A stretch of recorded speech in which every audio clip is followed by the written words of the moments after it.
Hello, and welcome to And We're Back News Station. Today we're here to talk to you about the Aztec Empire. We'll be teaching you about the rise and fall of the civilization, the location, the religion, the government and leadership, the contact with other groups, the economic aspect, the social aspect, and then we're going to give you some fun facts. Enjoy! The social aspects of the Aztec culture was based around the family and the community life. Families were made up of moms, dads, and children. The men in the family were responsible for building houses. They also worked in fields to make their livings. Women prepared meals and watched the kids to make clothes for them, and made sure the livestock was well and the gardens were good. The education for their children pertained of the boys learning simple jobs at first, like fetching water and following their fathers around so they could learn all the things they would need to for their marriage. Girls were trained from a very young age how to be a wife. They would spin thread, cook, and collect food. A fun fact about the Aztecs were their average population was 5 to 11 million citizens. This had to go along with marriage. The marriages within the Aztec culture were an Aztec family to another Aztec family. The relatives were the ones that chose who the bride was for the male. During a marriage ceremony, the couple sat on a carpet next to each other and exchanged gifts before they had their marriage rites said to them. Gifts were given from both families. To make gods happy, they made sacrifices of people and animals. Another fun fact is they wore clothes depending on their position in society. If they had many accessories like beads, feathers, or headdresses, they were very high up in society, and you knew that if you were below them, that you should give them your respect and let them be. The Aztecs also had the triple alliance with the Tectos and the Topalans. These groups helped the Aztecs defeat the Aztecalopicos and other smaller states. The alliance protected the Aztecs from the Aztecalopicos because they were trying to take over their ruling. It's time for a commercial break. And we're back. We'll be back. Never say never. And we're back.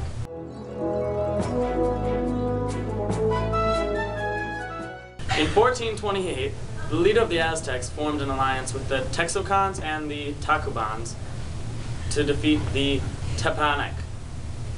His successor, Momontezuma, took power in 1440. He is known as the father of the Aztec Empire. By the 16th century, the Aztec Empire had over 500 states and 5 to 6 million people. The capital city, Tenochtitlan, had over 140,000 residents, with marketplaces that had over 50,000 in a single day. In the fall of the Aztecs is attributed to Cortez, the Spanish conquistador. He came to the Americas and formed alliances with the Aztecs' rivals to strengthen his forces because he had less men than the Aztecs. Cortez marched into Tenochtitlan with his army and was treated as an honored guest because this was the Aztecs' way, and they always treated new people as guests. But they soon realized that his ideas were not the same as theirs, and he was trying to conquer them. When the Aztecs finally realized that Cortez was trying to conquer them, it was too late. Though the Aztecs had superior numbers, Cortez's weapons were much more advanced. On August 13th, 1521, Cortez took the city of Tenochtitlan and built Mexico City in its ruins. Some fun facts are the Aztecs speak Nahuatl, and they had 2 accurate calendars that they would go by. And that's. It's time for a commercial break. And we're back. We'll be back. Hey! Oh, okay. What do you think of when you hear the word Aztec? Indian. What do you think of when you hear the word Aztec? Think of like a long time ago, like stuff that like no one knows about. Think of when you hear the word Aztec? Ancient. And we're back.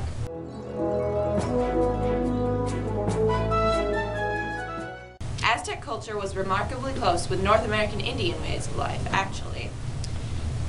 Their cultures emphasized dependence of Mexicans on the forces of nature and the warlike spirit of their young men. They also worshipped the corn spirits, and the corn spirits supposedly brought food, and they were associated with fertility. Some of the ceremonies in Aztec culture included, or were dedicated to war gods as patron spirits of the nation. This dualism in religion was reflected on the Great Temple Pyramid and in Tenochtitlan, otherwise known as Mexico City.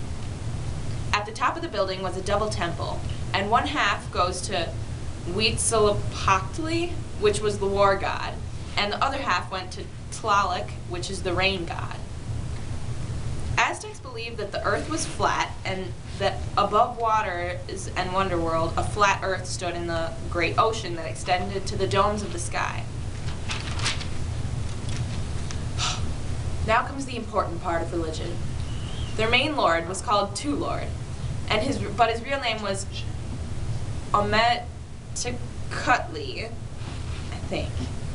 His temple was the whole universe, and which means he didn't really have a real temple. And the sacred place was in the hearth, and the middle of each household, where the fire was. And the fire was worshipped as a god, symbolizing life of the divine being who was in the center of all things and in the heart of all people. Also in the Aztec culture, it was very important to know the directions of the world. In the east was where the sun rose, the south was where the sun was the highest, the west was where the sun set, and the north was where the sun was never visible. The keys to understanding all religious and magical thinking in the Aztec culture lied in the directions of the earth. The sequence of sun represents the sequence of life, represented in the directions of the earth. And also, the Aztec deities could be found in the stars. These are just a few of the many facts about Aztec culture and religion. Thank you. It's time for a commercial break. And we're back. We'll be back. Hello, everyone. Do you really think the world is going to end on December 21st, 2012? Because that's what our neighbors, the Mayans, say. And we say that they're wrong. That is wrong. We're Aztecs. We don't believe in that. The world is not ending, so you go along and you go do whatever you want. Because the world will live on. And we're back. I'm here to talk to you about government and leadership. Like many other societies in this age, the Aztec government got its structure from basic units of society. First, of course, was the family unit. After the family unit was the kopuli. The kopuli essentially was a group of families. And because its individual families couldn't own land themselves, each kopuli owned the land and then was shared amongst the families. Each kopuli elected a single leader. The leader was responsible for the basic needs of the group, as well as making sure that taxes were collected from the group, among other things as well.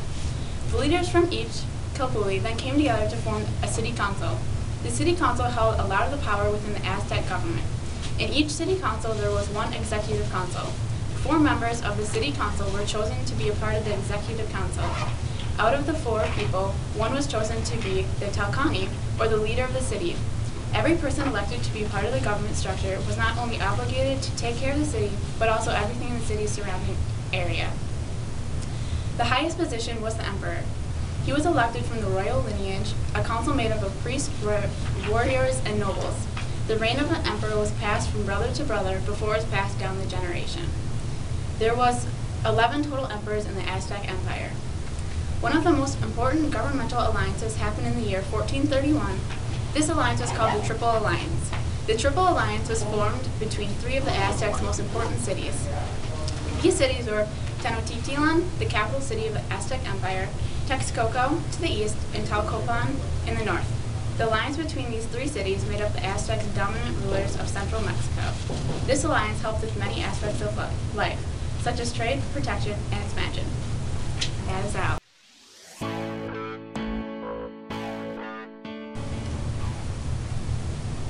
It's time for a commercial break. And we're back. We'll be back.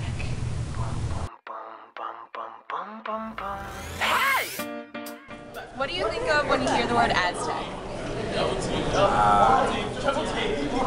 don't know. It's inappropriate. Let's just say why.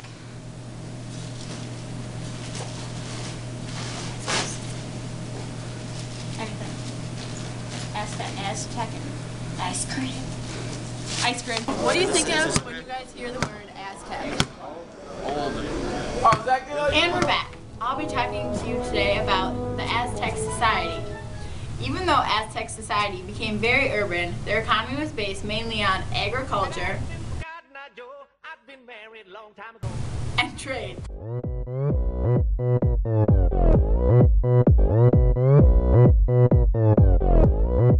Agriculture and trade was provided by its citizens in outlying land. Aztecs utilized all arable land and practiced advanced agronomy techniques such as crop rotation. Another example is the Chinapa farming system. Beds of reeds were placed in a lake covered with soil and then cultivated.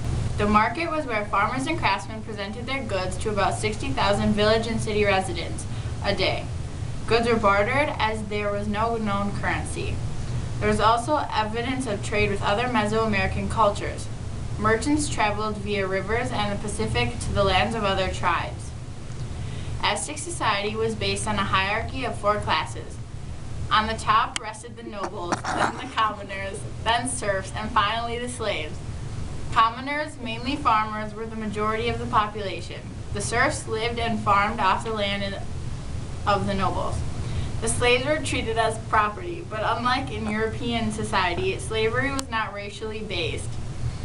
Aztec slaves were generally prisoners of war or criminals. Unlike other cultures, one was not stuck in one class for one's whole life.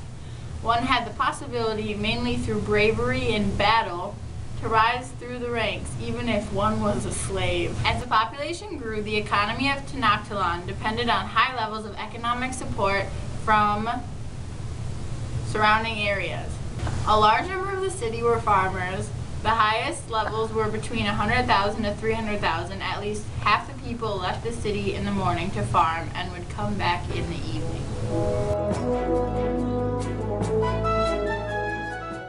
Do you think Aztecs are boring? Well, if this is you, then you're wrong. Aztecs have lots of fun facts that are fun and tell lots of fun things about them, such as when poor people would get caught wearing clothes intended for the wealthy, such as myself, their house would get demolished as punishment. Or if a family member would die, they buried them under their house. And if a family was too poor, sometimes they would have to sell their children into slavery to get money. It's time for a commercial break. And we're back. We'll be back.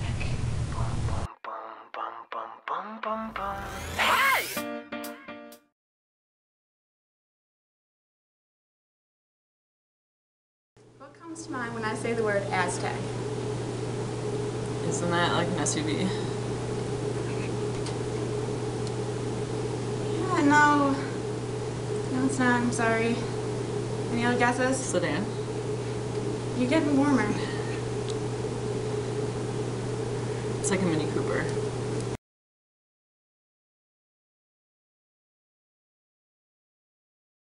So what do you think of when I say the word Aztec?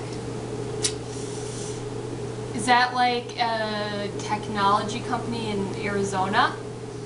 No, not quite. Textile pattern? No, not really. Hello, everyone, again. This has been And We're Back.